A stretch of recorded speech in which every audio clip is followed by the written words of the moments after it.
The Yellow Wallpaper by Charlotte Perkins Gilman. It is very seldom that mere ordinary people like John and myself secure ancestral halls for the summer. A colonial mansion, a hereditary estate, I would say a haunted house, and reach the height of romantic felicity, but that would be asking too much of fate. Still, I will proudly declare that there is something queer about it. Else, why would it be let so cheaply? And why have stood so long untenanted? John laughs at me, of course, but one expects that in marriage. John is practical in the extreme. He has no patience with faith, an intense horror of superstition, and he scoffs openly at any talk of things not to be felt and seen and put down in figures. John is a physician, and perhaps, I would not say it to a living soul, of course, but this is dead paper and great relief to my mind. Perhaps that is one reason I do not get well faster. You see, he does not believe I'm sick, and what can one do? If a physician of high standing and one's own husband assures friends and relatives that there is really nothing the matter with one but temporary nervous depression, a slight hysterical tendency, what is one to do? My brother is also a physician, and also of high standing, and he says the same thing. So I take phosphates or phosphites, whichever it is, in tonics, in journeys, in air, in exercise, and am absolutely forbidden to work until I am well again. Personally, I disagree with their ideas. Personally, I believe that congenial work with excitement and change would do me good. But what is one to do? I did write for a while in spite of them, but it does exhaust me a good deal, having to be so sly about it, or else meet with heavy opposition. I sometimes fancy that in my condition, if I had less opposition and more society and stimulus. But John says the very worst thing I can do is think about my condition. And I confess it always makes me feel bad. So I will let it alone and talk about the house. The most beautiful place! It is quite alone, standing well back from the road, quite 3 miles from the village. It makes me think of English places that you read about, for there are hedges and walls and gates that lock, and lots of separate little houses for gardeners and people. There is a delicious garden. I never saw such a garden. Large and shady, full of box-boarded paths, and lined with long grape-covered arbors with seats under them. There were greenhouses too, but they're all broken now. There was some legal trouble, I believe, something about the heirs and co-heirs. Anyhow, the place has been empty for years. That spoils my ghostliness, I'm afraid, but I don't care. There is something strange about the house. I can feel it. I even said so to John one moonlight evening, but he said what I felt was a drought, and shut the window. I get unreasonably angry with John sometimes.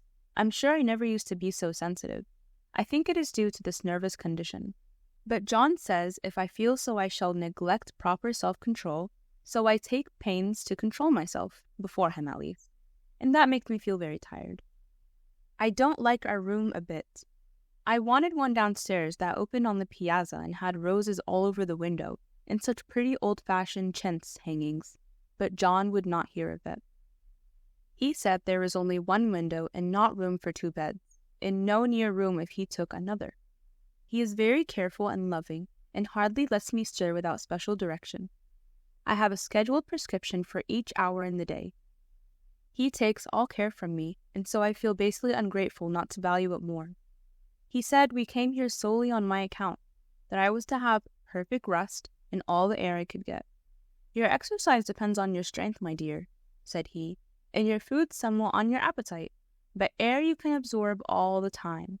So we took the nursery at the top of the house. It is a big, airy room, the whole floor nearly, with windows that look all ways, and air and sunshine galore.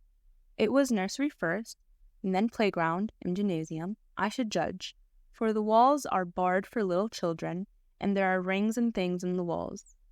The paint and paper look as if a boy's school had used it.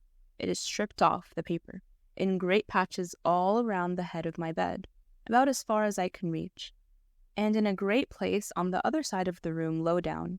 I never saw worse paper in my life. One of those sprawling, flamboyant patterns committing every artistic sin. It is dull enough to confuse the eye and following, pronounced enough to constantly irritate and provoke study.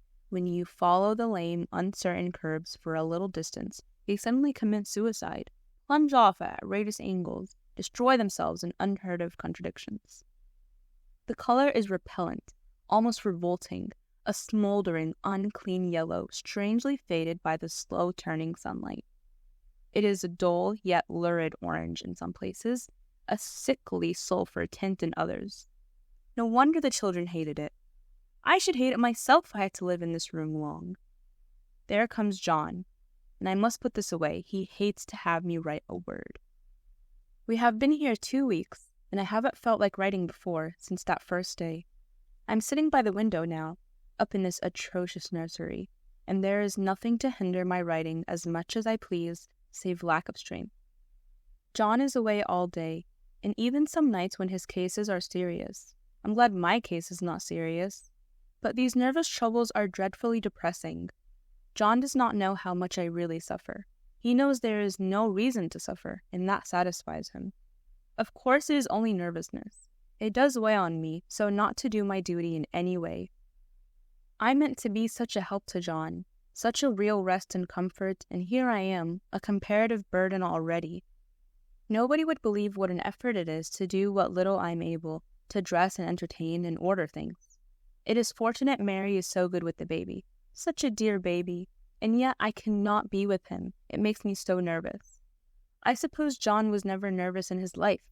He laughs at me so about this wallpaper.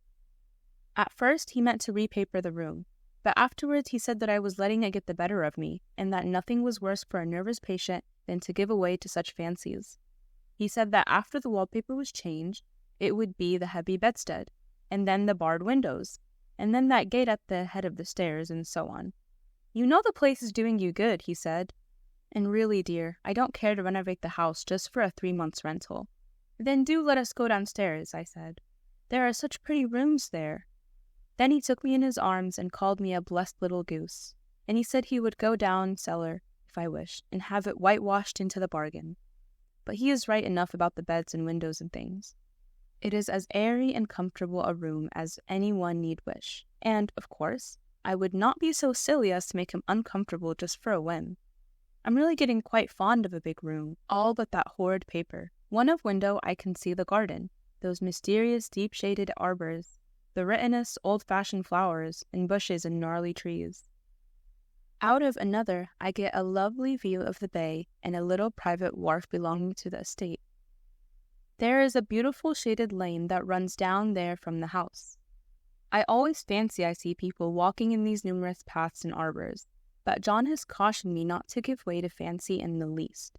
He says that with my imaginative power and habit of story-making, a nervous weakness like mine is sure to lead all manner of excited fancies, and that I ought to use my will and good sense to check the tendency, so I try. I think that sometimes if I were only well enough to write a little, it would relieve the press of ideas and rest me. But I find I get pretty tired when I try. It is so discouraging not to have any advice and companionship about my work. When I get really well, John says we will ask Cousin Henry and Julia down for a long visit. But he says he would as soon put fireworks in my pillowcase as to let me have those stimulating people about now. I wish I could get well faster. But I must not think about that. This paper looks to me as if it knew what a vicious influence it had. There is a recurrent spot where this pattern lolls like a broken neck, and 2 bulbous eyes stare at you upside down. I get positively angry with the impatience of it and the everlastingness. Up and down, any sideways they crawl, and those absurd, unblinking eyes are everywhere. This is one place where 2 breaths didn't match, and the eyes go all up and down the line, one a little higher than the other. I never saw so much expression in an inanimate thing before, and we all know how much expression they have. I used to lie awake as a child and get more entertainment and terror out of blank walls and plain furniture than most children can find in a toy store. I remember what a kindly wink the knobs of our big old bureau used to have, and there was one chair that always seemed like a strong friend. I used to feel that if any of the other things looked too fierce, I could always hop into that chair and be safe. The furniture in this room is no worse than inharmonious, however, for we had to bring it all from downstairs. I suppose when this was used as a playroom, they had to take all the nursery things out, and no wonder. I never saw such ravages as the children have made here. The wallpaper, as I said before, is torn off in spots, and it sticketh closer than a brother. They must have had perseverance as well as hatred. Then the floor is scratched and gouged and splintered.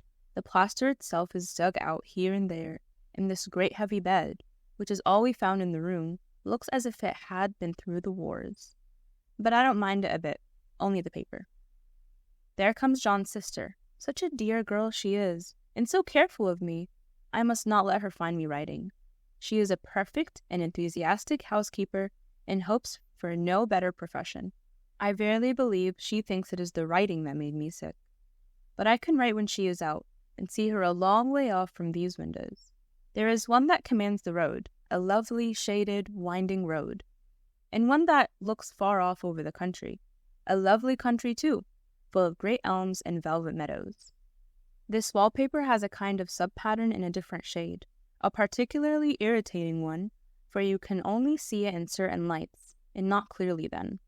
But in the places where it isn't faded, and where the sun is just so, I can see a strange, provoking, formless sort of figure that seems to sulk about behind that silly and conspicuous front design. There's sister on the stairs. Well, the 4th of July is over. The people are gone, and I am tired out. John thought it might do me good to see a little company, so we just had Mother and Nellie and the children down for a week. Of course, I didn't do a thing. Jenny sees to everything now. But it tired me all the same. John says if I don't pick up faster, he shall send me to Weir Mitchell in the fall. But I don't want to go there at all. I had a friend who was in his hands once, and she says he is just like John and my brother, only more so. Besides, it is such an undertaking to go so far. I don't feel as if it was worthwhile to turn my hand over for anything, and I'm getting dreadfully fretful and querulous. I cry at nothing, and cry most of the time. Of course I don't when John is here, or anybody else, but when I'm alone. And I am alone a good deal just now. John is kept in town very often by serious cases, and Jenny is good and lets me alone when I want her to. So I walk a little in the garden or down that lovely lane, sit down on the porch under the roses, and lie up here a good deal. I'm getting really fond of the room in spite of the wallpaper, perhaps because of the wallpaper. It dwells in my mind so. I lie here on this great immovable bed, it is nailed down, I believe, and follow that pattern about by the hour. It is as good as gymnastics, I assure you. I start, we'll say, at the bottom, down in the corner over there, where it has not been touched, and I determine for the 1000th time that I will follow that pointless pattern to some sort of a conclusion. I know a little about the principle of design, and I know this thing was not arranged on any laws of radiation, or alteration, or repetition, or symmetry, or anything else that I've heard of. It is repeated, of course, by the breaths, but not otherwise. Looked at in one way, each breath stands alone, the bloated curves and flourishes, a kind of debased Romanesque, with delirium tremens, go waddling up and down in isolated columns of fatuity. But, on the other hand, they connect diagonally, and the sprawling outlines run off in great slanting waves of optic horror, like a lot of wallowing seaweeds in full chase. The whole thing goes horizontally, too. At least it seems so, and I exhaust myself in trying to distinguish the order of its going in that direction. They have used a horizontal breadths for a frieze, and that adds wonderfully to the conclusion. There is one end of the room where it is almost intact, and there, when the cross-lights fade and the low sun shines directly upon it, I can almost fancy radiation after all. The interminable, grotesque seems to form around a common center and rush off in headlong plunges of equal destruction. It makes me tired to follow it. I will take a nap, I guess. I don't know why I should write this. I don't want to. I don't feel able, and I know John would think it absurd, but I must say what I feel and think in some way. It's such a relief. But the effort is getting to be greater than the relief. Half the time now I am awfully lazy and lie down ever so much. John says I mustn't lose my strength, and has me take cod liver oil and lots of tonics and things, to say nothing of ale and wine and rare meat. Dear John, he loves me very dearly and hates to have me sick. I tried to have a real earnest reasonable talk with him the other day, and tell him how I wish he would let me go and make a visit to Cousin Henry and Julia. But he said I wasn't able to go, nor able to stand it after I got there.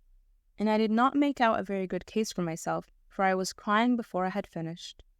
It is getting to be a great effort for me to think straight, just this nervous weakness, I suppose. And dear John gathered me up in his arms and just carried me upstairs and laid me on the bed and sat by me and read to me till it tired my head. He said I was his darling and his comfort and all he had, and that I must take care of myself for his sake and keep well. He says no one but myself can help me out of it, and that I must use my will and self-control and not let silly fancies run away with me. There is one comfort. The baby is well and happy, and does not have to occupy this nursery with this horrid wallpaper. If we had not used it, that blessed child would have. What a fortunate escape!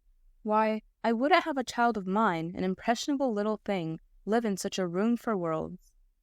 I never thought of it before, but it is lucky that John kept me here after all. I can stand it much easier than a baby, you see. Of course I never mention it to them any more. I'm too wise. But I keep watch of it all the same. There are things in the paper that nobody knows but me, or ever will. Behind that outside pattern, the dim shapes get clearer every day. It is always the same shape, only very numerous. And it is like a woman stooping down and creeping about behind that pattern. I don't like it a bit. I wonder, I begin to think. I wish John would take me away from here. It is so hard to talk to John about my case, because he is so wise and because he loves me so. But I tried it last night. It was moonlight. The moon shines in all around, just as the sun does. I hate to see it sometimes. It creeps up so slowly, and always comes in by one window or another. John was asleep, and I hated to waken him, so I kept still and watched the moonlight on that undulating wallpaper till I felt creepy. The faint figure behind seemed to shake the pattern, just as if she wanted to get out. I got up slowly and went to feel and see if the paper did move. When I came back, John was awake. "What is it, little girl?" he said. "Don't go walking about like that. You'll get cold." I thought it was a good time to talk, so I told him that I really was not gaining here, and I wished he would take me away. "Why, darling?" said he. "Our lease will be up in 3 weeks, and I can't see how to leave before. The repairs are not done at home, and I could not possibly leave town just now. Of course, if you were in any danger, I could and would, but you really are better, dear, whether you can see it or not. I am a doctor, dear, and I know. You are gaining flesh and color. Your appetite is better. I feel really much easier about you." "I don't weigh a bit more," said I, "nor as much, and my appetite may be better in the evening when you are here, but it is worse in the morning when you are away." "Bless her little heart," he said with a big hug. "She shall be sick as she pleases. But now, let's improve the shining hours by going to sleep, and talk about it in the morning." "And won't you go away?" I asked gloomingly. "Why, how can I, dear? It is only 3 weeks more, and then we will take a nice little trip of a few days while Jenny is getting the house ready. Really, dear, you are better." "Better in body, perhaps," I began and stopped short, for he sat up straight and looked at me with such a stern, reproachful look that I could not say another word. "My darling," said he, "I beg of you, for my sake and for our child's sake, as well as your own, that you will never for one instant let that idea enter your mind. There is nothing so dangerous, so fascinating, to a temperament like yours. It is a false and foolish fancy. Can you not trust me as a physician when I tell you so?" So of course I said no more on that score. We went to sleep before long. He thought I was asleep first, but I wasn't. I lay there for hours trying to decide whether that front pattern and the back pattern really did move together or separately. On a pattern like this, by daylight, there is lack of sequence, a defiance of law that is constant irritant to the normal mind. The color is hideous enough, and unreliable enough, and infuriating enough, but the pattern is torturing. You think you have mastered it, but just as you get well underway and following, it turns a back somersault, and there you are. It slaps you in the face, knocks you down, and tramples upon you. It is like a bad dream. The outside pattern is a florid arabesque, reminding one of a fungus. If you can imagine a toadstool in joints, an interminable string of toadstools, budding and sprouting in endless convolutions, why, that is something like it. That is, sometimes. There is one marked peculiarity about this paper, a thing nobody seems to notice but myself, and that is that it changes as the light changes. When the sun shoots in through the east window, I always watch for that first long straight ray. It changes so quickly that I never can quite believe it. That is why I watch it always. By moonlight, the moon shines, and all night, when there is a moon, I wouldn't know it was the same paper. At night, in any kind of light, in twilight, candlelight, lamplight, and worst of all by moonlight, it becomes bars. The outside pattern, I mean, and the woman behind it is as plain as can be.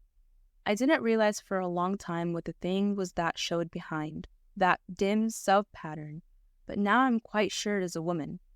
By daylight she is subdued, quiet. I fancy it is the pattern that keeps her so still. It is so puzzling, it keeps me quiet by the hour. I lie down ever so much now. John says it is good for me, and to sleep all I can. Indeed, he started the habit by making me lie down for an hour after each meal. It is a very bad habit, I am convinced, for you see, I don't sleep, and that cultivates deceit, for I don't tell them I'm awake. Oh no. The fact is, I'm getting a little afraid of John. He seems very queer sometimes, and even Jenny has an inexplicable look. It strikes me occasionally, just as a scientific hypothesis, that perhaps it is the paper. I have watched John when he did not know I was looking, came into the room suddenly on the most innocent excuses, and I've caught him several times looking at the paper. And Jenny too. I caught Jenny with her hand on him once. She didn't know I was in the room, and when I asked her in a quiet and very quiet voice, with the most restrained manner possible, what she was doing with the paper, she turned around as if I had caught her stealing, and looked quite angry, and asked me why I should frighten her so. Then she said that the paper stained everything it touched, and that she found yellow smooches on all of my clothes and John's, and she wished we would be more careful. Did that not sound innocent? But I know she was studying that pattern, and I'm determined that nobody shall find it out but myself. Life is very much more exciting now than it used to be. You see, I have something more to expect, to look forward to watch. I really do eat better, and I'm more quiet than I was. John is so pleased to see me improve. He laughed a little the other day, and said I seemed to be flourishing in spite of my wallpaper. I turned it off with a laugh. I had no intention of telling him it was because of the wallpaper. He would make fun of me. He might even want to take me away. I don't want to leave now until I have found it out. There is a week more, and I think that will be enough. I am feeling ever so much better. I don't sleep much at night, for it is so interesting to watch developments, but I sleep a good deal in the daytime. In the daytime, it is tiresome and perplexing. There are always new shoots on the fungus, and new shades of yellow all over it. I cannot keep count of them, though I've tried conscientiously. It is the strangest yellow, that wallpaper. It makes me think of all the yellow things I've ever saw. Not beautiful ones like buttercups, but old, foul, bad yellow things. There is something else about that paper. The smell. I noticed it the moment we came in the room. But with so much air and sun, it was not bad.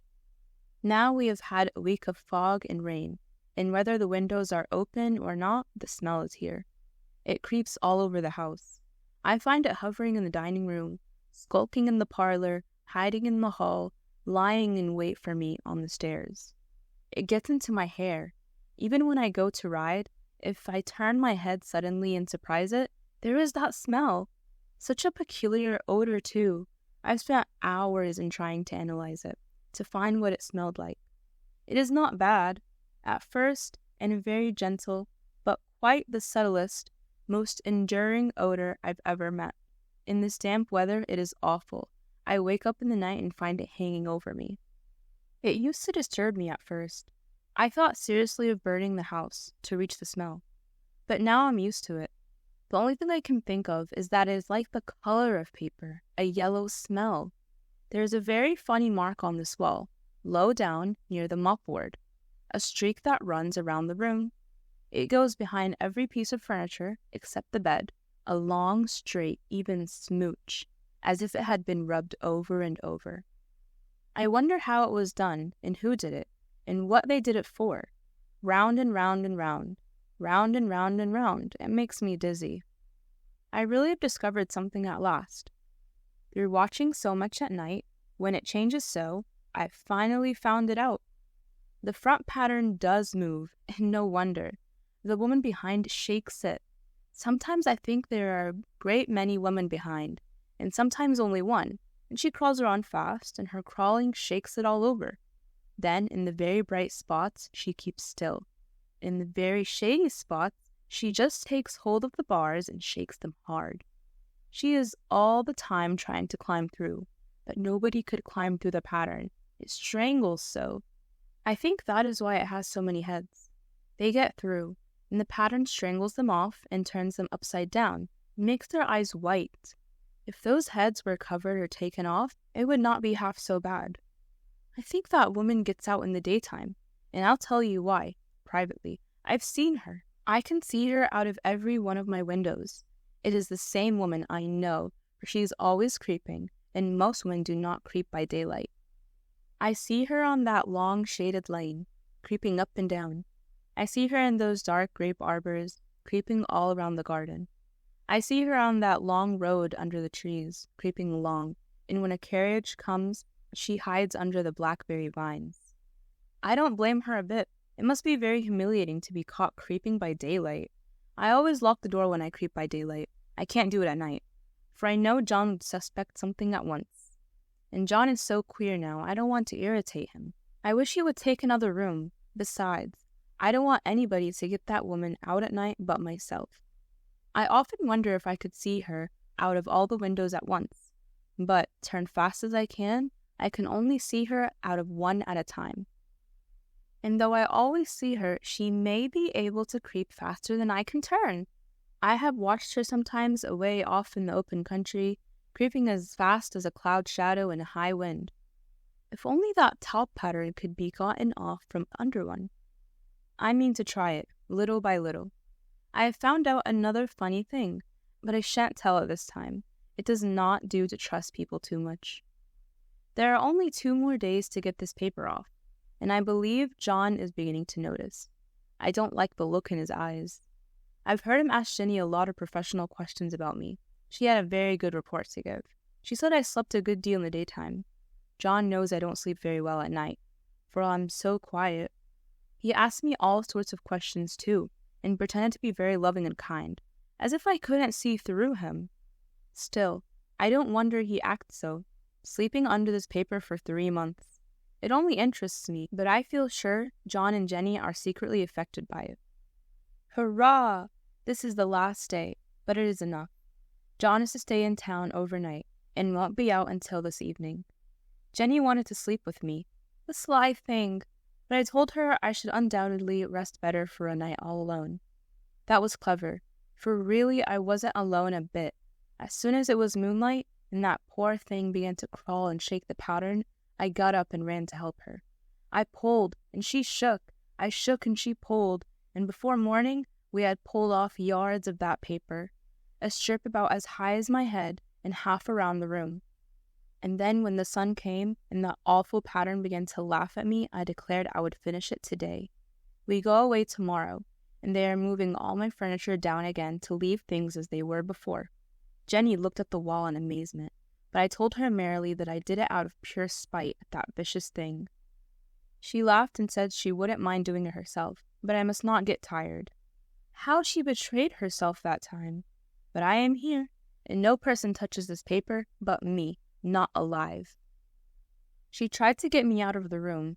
It was too patient, but I said it was so quiet, empty, and clean now that I believed I would lie down again and sleep all I could, and not to wake me, even for dinner. I would call when I woke. So now she is gone, and the servants are gone, and the things are gone, and there is nothing left but that great bedstead nailed down, with the canvas mattress we found on it. We shall sleep downstairs tonight, and take the boat home tomorrow.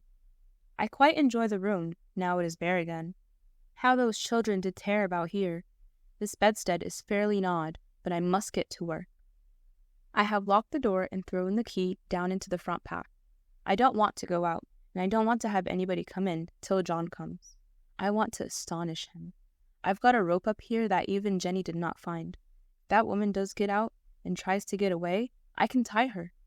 But I forgot I could not reach far without anything to stand on. This bed will not move. I tried to lift and push it until I was lame, and then I got so angry I bit off a little piece at one corner, but it hurt my teeth. Then I peeled off all the paper I could reach standing on the floor. It sticks horribly, and the pattern just enjoys it. All those strangled heads and bulbous eyes and waddling fungus growths just shriek with derision. I'm getting angry enough to do something desperate. To jump out the window would be an admirable exercise, but the bars are too strong even to try.